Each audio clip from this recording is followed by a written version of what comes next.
Welcome to Brain Health Matters, a series of courses, programs, and shows just like this, all designed to help you become healthier so your brain can become happier and stronger. This week, we explore the healing power of our thoughts and learn simple ways to turn them around for a healthier mind, body, and spirit. You won't want to miss this beautiful conversation with Dr. Tanya English. Stay tuned. Brain Health Matters is brought to you by The Musical Brain, Book 3 in the Healthy Brain series. Enjoy the fun and easy practices in this book to improve your memory, sharpen focus, and master your mind with the healing power of music. Available on Amazon everywhere. Dr. Tanya English has been working for 30 years in the healing field, first as a massage therapist, then as a chiropractor and energy healer. Dr. English has been inspired by the idea that we have been born with power to heal, but people have not been shown how this works in real life. I've invited her here today to help us understand how to tap into our own inner knowing to heal ourselves, body, mind, and spirit, as I believe that true brain health can only be achieved when we are fully healed. Thank you for joining us, Tanya. You're so welcome. Thanks for having me. This is great. And another musician on the show here. This is super for me. People ask me all the time, what instrument do you play? And I say, this is the instrument I play. I'm a vocalist. And you know what? We've talked about that several times on the show about how powerful our vocal cords are for healing, brain, mind, everything. And I promise everybody, we'll get to that in a moment. But I wanted to start, Tanya, by asking, what inspired you to combine energy healing with chiropractic? Well, the chiropractic that I've been doing since I was in school for chiropractic back in 1993 and 94, in that era, was based on what's the actual root cause of what's happening. In chiropractic, they will say, subluxation is the cause. That means a partial dislocation where the vertebrae, in particular in the spine, which is the casing for our central nervous system, our spinal cord, where that isn't moving correctly. So it's impinging on the nerves that come out of the spinal cord. It also happens in the cranium too, because these cranial bones actually move and breathe. And when they're not moving, then there's something going on. So my question was, well, what causes that? What I found is that it's how we feel that's creating our physiology. And nobody talks about that except for a few people. And one of them was Dr. M.T. Morter Jr., who developed the bioenergetic synchronization technique. We call it BEST for short, because that's a mouthful to say. But bioenergetic synchronization technique works on subconscious emotional memories that are overriding present time. So subconscious emotional memories, what is that? Yeah, good question. That's a pattern. Yeah, that's a pattern of physiology that your body memorizes when you're faced with a certain trigger. So for instance, if let me just say, if you're going to the grocery store, are you thinking about driving? Or are you thinking about what you're going to get at the store? Well, you're thinking about what you're going to get at the store, right? Because we're on automatic when we're driving, usually. Automatic means the subconscious is running it. Right.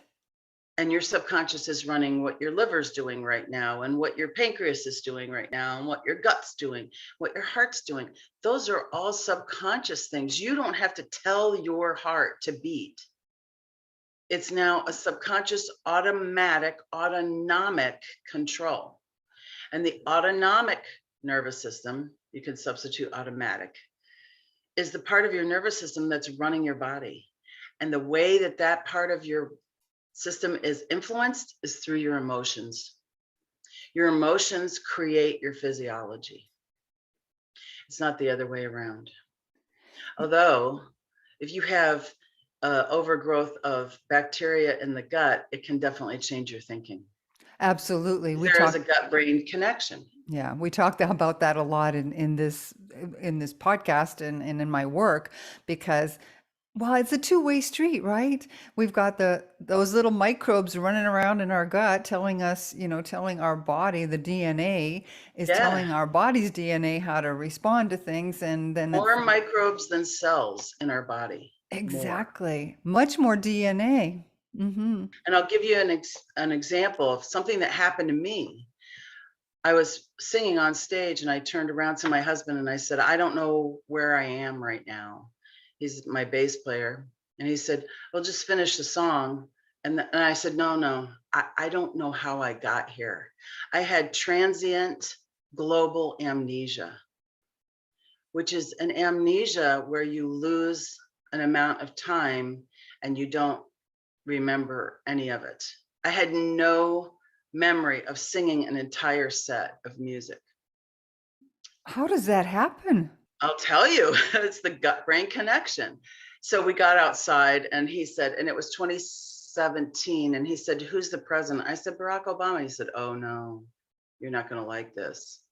I said, what? He said, Trump's our president. I said, the TV guy? He said, what's our address? I told him our address. He said, we moved. I'm like, we moved?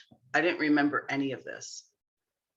We got in the car. He knew how to tell if I had a stroke, and there was no physical deficit whatsoever. So we went home and I went to my chiropractor, who's a wonderful guy. And I said, what happened? And he said, you have a candida overgrowth. For heaven's sake. If I had gone to the hospital, they would have put all kinds of stuff on my brain. They never would have checked my gut. And he immediately checked my gut and said, yeah, you have an overgrowth. Here, take some total probiotics. Yeah, okay, good. Done. That's Wow. it. And think how many people, Tanya, go And they through stuff never, like ever that. check their gut. Never. Wow. Because they don't know how it works, because they don't study anything but how the drug will influence this. And they're always going to the exact spot. And we know that if it's happening in the body, it's happening everywhere in the body. There's no divider between here and Between the head and the heart. That's right. we don't say when we're talking about ourselves, we don't point to ourselves here, do we? Say, I'm Tanya. We say, I'm Tanya. We point to our heart. Correct. Correct. So where's the disconnect?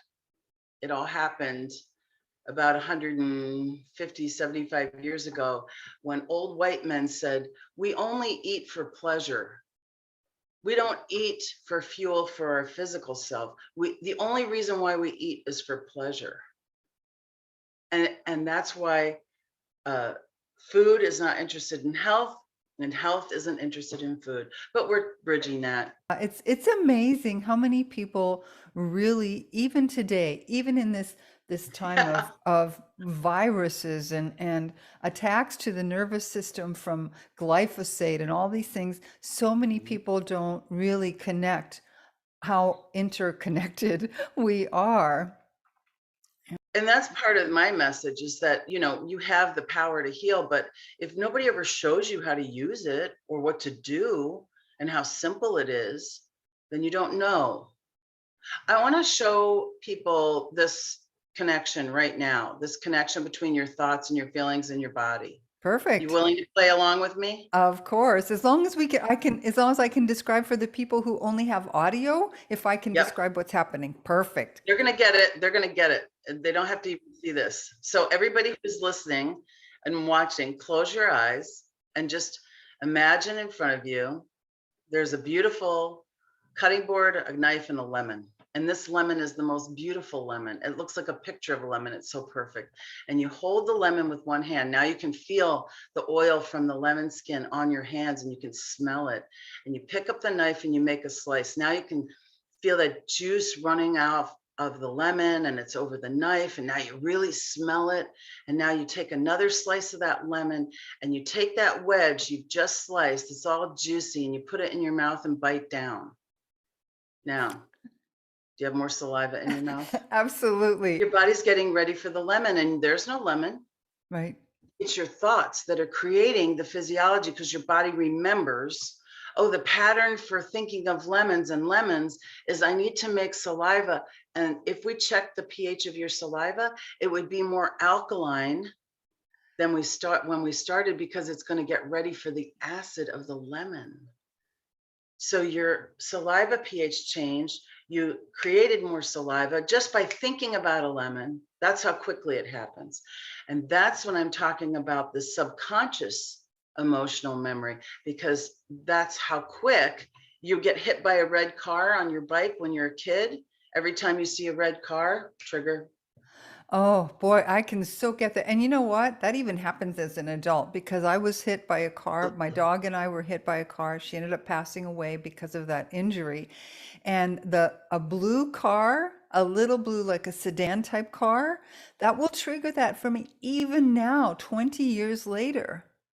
So you ready to do something about that? Let's do it right now. Absolutely. Perfect 20 years example. ago, that's enough. Have you been punished enough about that? I think I have. Yeah. Okay. So let's do this. When you think of that, does it make you feel, what are some of the feelings that you have? My heart races. My heart races and I feel guilty. I feel Guilty. very Okay. guilty. Yeah. What else? Sad. Sad, of Right. course. A little bit Okay. afraid. Afraid was kind of post the actual event because I didn't see it coming. But now every time I see those vehicles, I feel a little bit afraid. Okay. So we're going to tap on this. We're going to do emotional freedom technique. And even if you're listening to this, just you can repeat to yourself what I'm saying or repeat it out loud. I'm going to have Kate repeat it out loud. And then I'm going to tell you where we're tapping. So we're going to start on the inside corner of your eyebrow with 2 fingers. Just tap right there and say, all of this guilt. All of this guilt, Go to the side of the eye. All of this fear. all of this fear, Under the eye. All of this sadness. all of the sadness. I should have known. Under the nose. I should have known. I should have known. Under the lips, on the chin. Why didn't I know? Why didn't I know? Under the collarbone. I should have seen this coming. Underneath, right here. There's your collarbone underneath. Yeah. I should have I should seen have this. seen this coming, right under your collarbone. I should have I seen should this have seen coming. this coming. I should have known to get out of the way. I should have known to get out of the way. All my fault. All my fault. This never should have happened. This never should have happened. I'm so guilty. I'm so guilty. And go under your arm way up high. I'm so sad that this happened. I'm so sad that this happened. And I couldn't stop it. And I couldn't stop it. And I didn't know it was going to happen. And I didn't know it was going to happen. So I'm just going to keep feeling this for the next 20 years. I'm tapping my head. So I'm just going to keep feeling Top this of the head. for the next 20 years. Yeah, top of the head, you're tapping. Yeah. Sorry. And then back to the eyebrow. And I really want to let this go. And I really want to let this go. Side of the eye. But I'm going to acknowledge these feelings. But I'm going to acknowledge these feelings. Under the eye. I'm going to own these feelings. I'm going to own these feelings. Under the nose. I'm going to honor my feelings. I'm going to honor my feelings. Now take a deep breath. Think about the accident. Does it feel different now? It feels a little more distant, not so visceral. Exactly. Right. It's not, we're putting it back where it belongs. It's a memory. It's not happening right now. Excellent. Oh boy, people, I know so many people who have traumatic events like that. This should be such a help to use this technique. This is so simple. We're saying how you're feeling. We're owning, we're acknowledging, we're honoring those feelings, because here's the trick, okay? Those negative feelings are going to happen. You're a human being. You're going to have negative feelings. It's just the way the world is. It's the way you're made up. But to hold them right in front of you every single time is not fair, is it? It's not right. You shouldn't have to relive that moment over and over again. And the way that we're doing this tapping, we're tapping on acupuncture points. We're changing the energy in your body. Acupuncture is where these pathways of energy flow through the body. It's all scientific. It's only been going on for 5,000 years. So it must work, right? And we're tapping on those and we're acknowledging our negative feelings, because it's okay to have negative feelings. You're not, like, I notice I'm not calling them bad feelings. Right. They're not bad. They're good. Well, we And have to that have comes, feelings. We have to have them. Otherwise we're not humans. right. If you're trained never to say how you feel, know how you feel, name how you feel, acknowledge how you feel, then what are you? Yeah. Are you less than human? Are you the full complement, the whole kaleidoscope of who you are? When I'm bringing people into energy work, I do what's called an intuitive energy scan, and I'm scanning their chakra system. That's those 7 major energy centers. I call it the energy skeleton. If we took everything away that we could touch and feel about you and your physical self, and we just left your energy sitting there, we'd see these 7 major centers. There's lots of little ones too, but the 7 major ones are your growth as a human being, not a human doing, a human being. And the lower 3 are very physical. When we get to the heart, it starts to shift from physical to spiritual. So the higher ones are more spiritual. And a lot of the work that we do with people in healing is those first 3. Right. So we want to make sure, yeah, that we are not holding, because we push our emotions. We don't want to feel it, we push it down. We don't want to feel it, we push it down. But let me say, I've always said this: if you don't deal with your feelings, they will deal with you. You know, I 100% agree. I believe that my mom had cancer of the reproductive system 4 times. 4 times. And I believe that had a lot to do with her repressing her emotions, repressing so many things, Second resentment. chakra. Yeah, resentment, so many things. And she What if her just, creativity was just totally stifled as she was growing up? I mean, absolutely that's it your was. creative space. Second chakra is where your womb is. I mean, you can't get more creative than that. And that's, you know, she wanted children her whole life. That was her thing, but they also denied her an ability to have an education because she had to look after somebody else's children. So she had all of these repressed emotions, and she ended up dying with dementia, but of cancer of the vagina. So imagine, I mean, there was that whole mess of repressed things, and that's one of the reasons I like to talk about this sort of thing here on Brain Health Matters, because ultimately that determines our whole being. It's not just the emotions, it's our whole being. Yeah, when we're talking about the brain is a transmitter and receiver. Transmitter, receiver, that's it. I mean, there's stuff moving around in there, right? There's neurons that are firing, and there's pathways that are worn. And those worn pathways of, let's say, that accident with your dog, that pathway is so worn now, all you have to do is see a blue car. But I'm gonna challenge you a little bit to keep doing that tapping on that and bring up even more of the feelings that you have, and watch that thing, that incident fade away into the background, and until you can say, yeah, that happened, and you have no attachment to it. That's interesting you challenged me about that, because so many times I've never like I don't really deal with that too much. I deal with many other things with tapping. My lack of patience, sometimes I try to tap that away. You know, there are many other things I do, but I haven't dealt with that, and I really appreciate it. And folks who are listening and watching, I'll bet you have something that you've been ignoring, putting away. And what is that doing to you physically and emotionally, mentally? So let's see, if you tapped on that some more, how would your patience level change? Because here's the thing, when you have all of this stuff built up under the surface, one little straw, and like, damn it, what happened? Ugh, you get all upset and frustrated because there's so much that's undealt with. So my job as a healer, I'm not the healer for other people. I just am the healer GPS for others. So I tell them where to turn right, turn left, here, do this, just like I just did with you.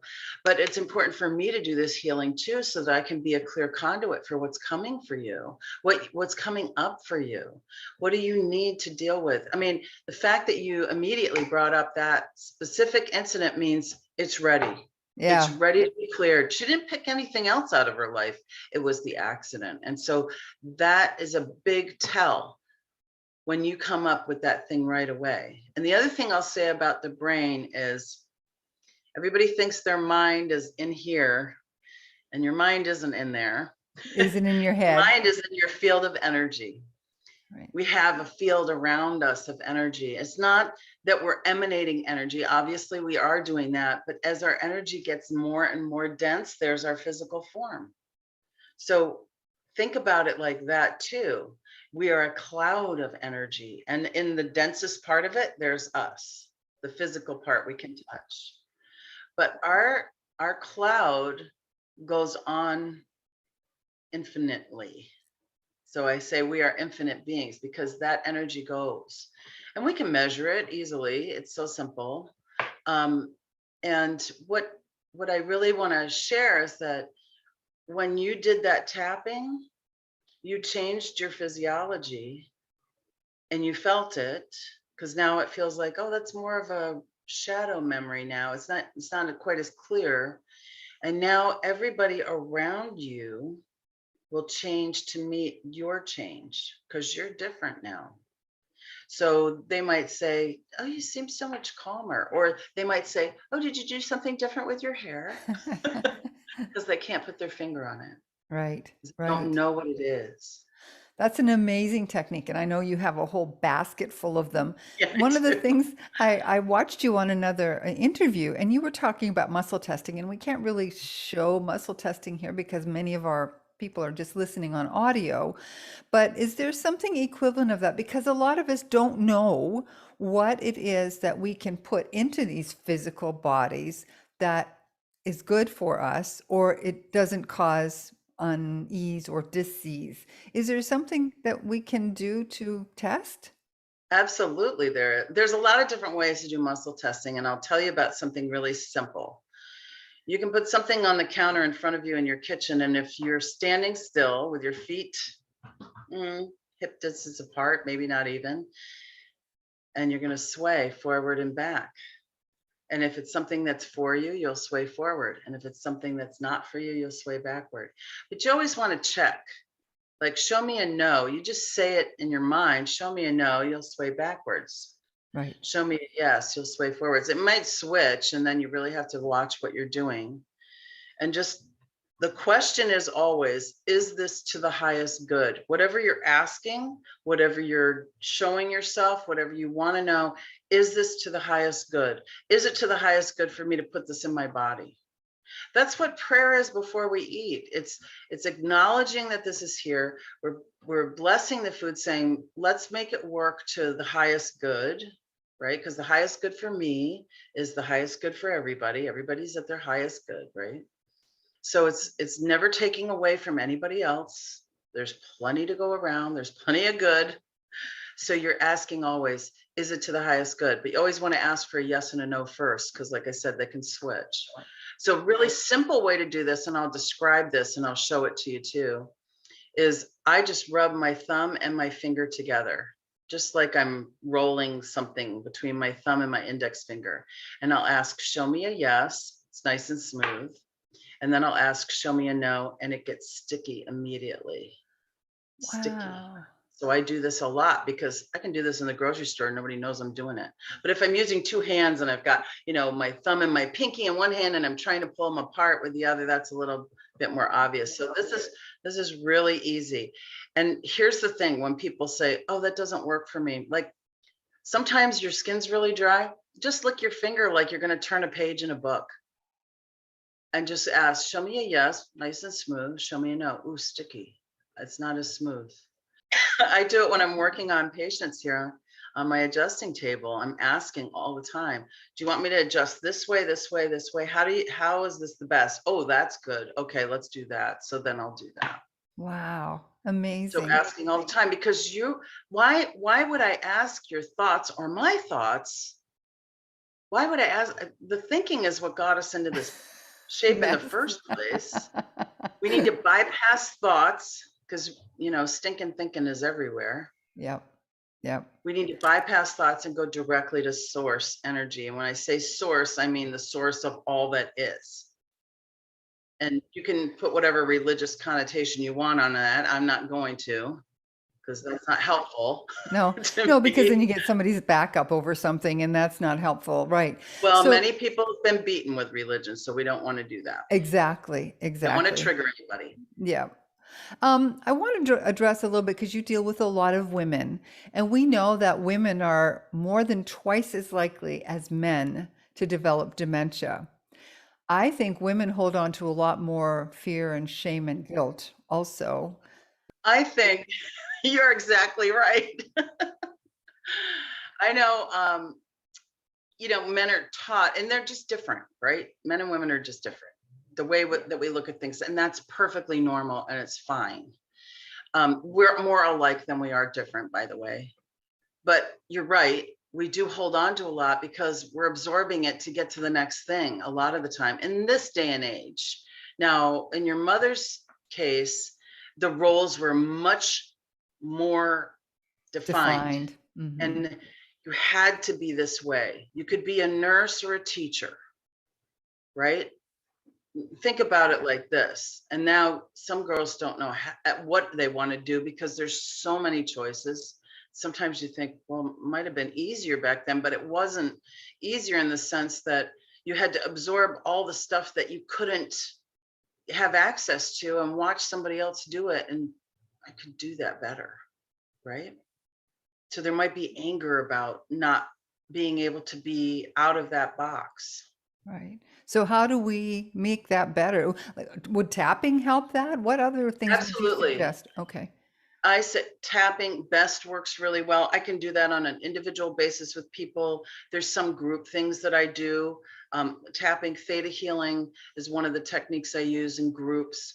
The best work is finding the feeling, having you think about the situation, and then me finding the feeling that's going to um, sort of, what am I saying? Like neutralize that pattern for you. And it might be 3 or 4 or 5 feelings that we use to neutralize those patterns. But when we're doing best, I'm having you put your eyes in a certain location, open or closed. I'm having you breathe in a certain way. I'm giving you an energetic number and having you think of a positive feeling that comes up as a result of me muscle testing you and asking your being, what is the feeling that was going to take care of this? So that's very kind of more intricate work than when I'm doing group stuff. So people can do that with you online? I've been doing best online since 2014, Wow. and I didn't learn from anybody how to do that. Source said, here, do this, and I just did it.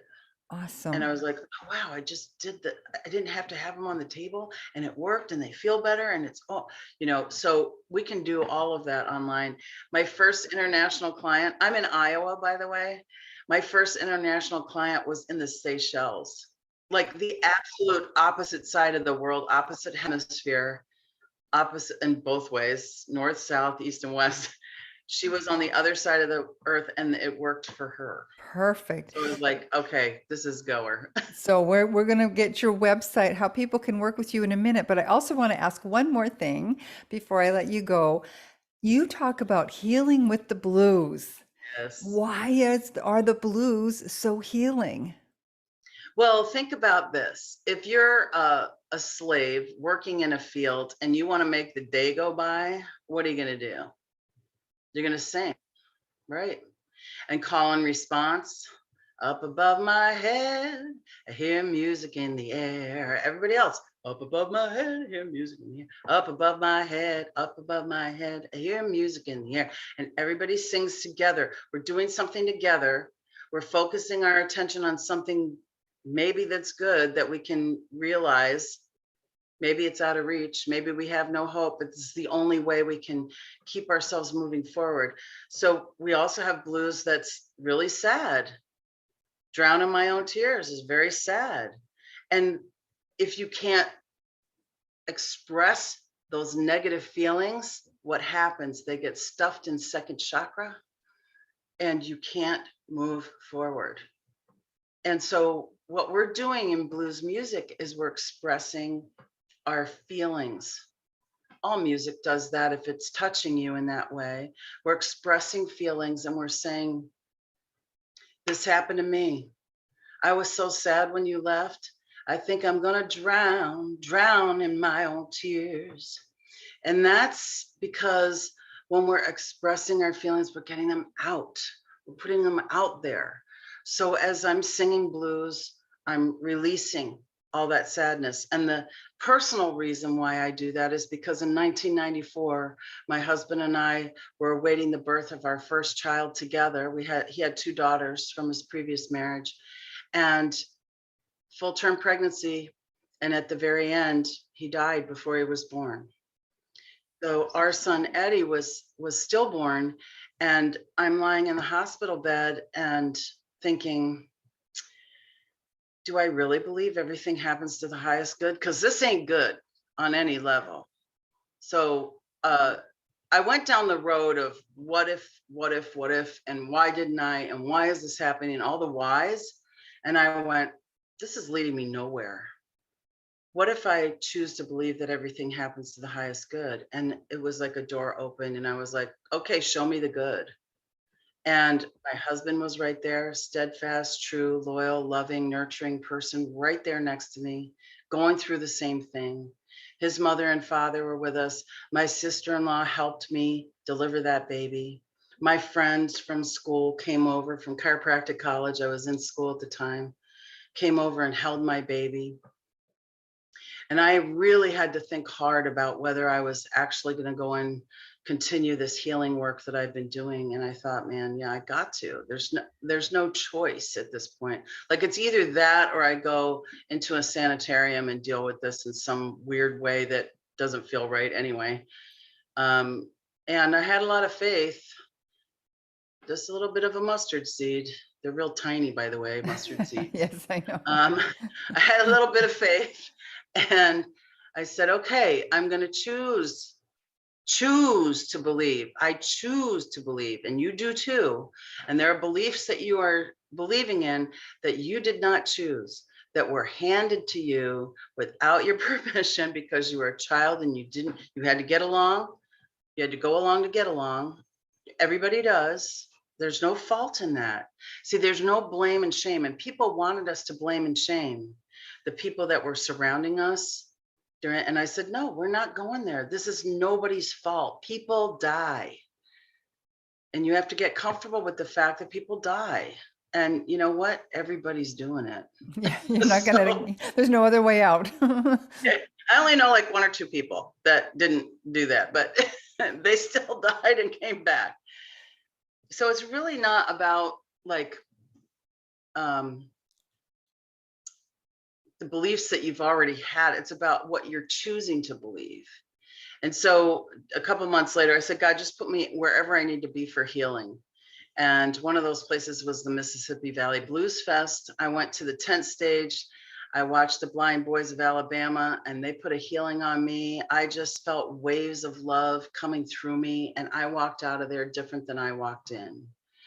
And my husband he was at the other stage, and he saw me and he goes, are you okay? And I said, oh yeah, I'm okay. I felt how much love.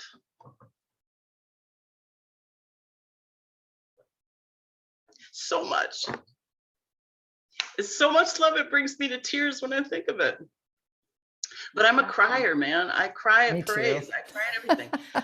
And crying is cleansing. Yes. You know, I have those tears because I know how much love there is and how much we hold back from ourselves. So when I sing Healing with the Blues, so much love in my heart that I've denied. I have no other excuse. That's why I'm healing with the blues. That's so beautiful. And what a beautiful place to end this conversation. Tanya, I am so grateful for you, for your knowledge, for your sharing, for your love. And I want people to be able to work with you. What's the best way for them to reach you? Well, there's a Healing with the Blues website. Okay. And it says there that I'm working with women who have ever had a stillbirth, pregnancy loss, birth trauma, any kind of loss in their life, really. That's my specialty with those people. But it doesn't mean that you have to have had to go through that either.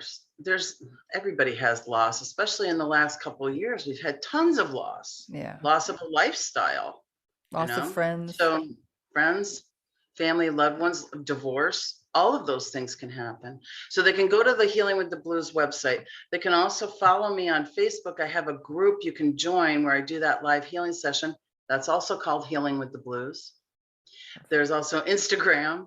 Yeah, I'll put all your links in the show notes so they can reach you in multiple ways and work with you virtually, which is so wonderful because not too many people want to travel to Iowa. It's usually a commuter flight as well. So. Yeah, no, thanks. But here's the thing, it's like, why not use this technology for something so good as healing the stuff that you've been carrying around?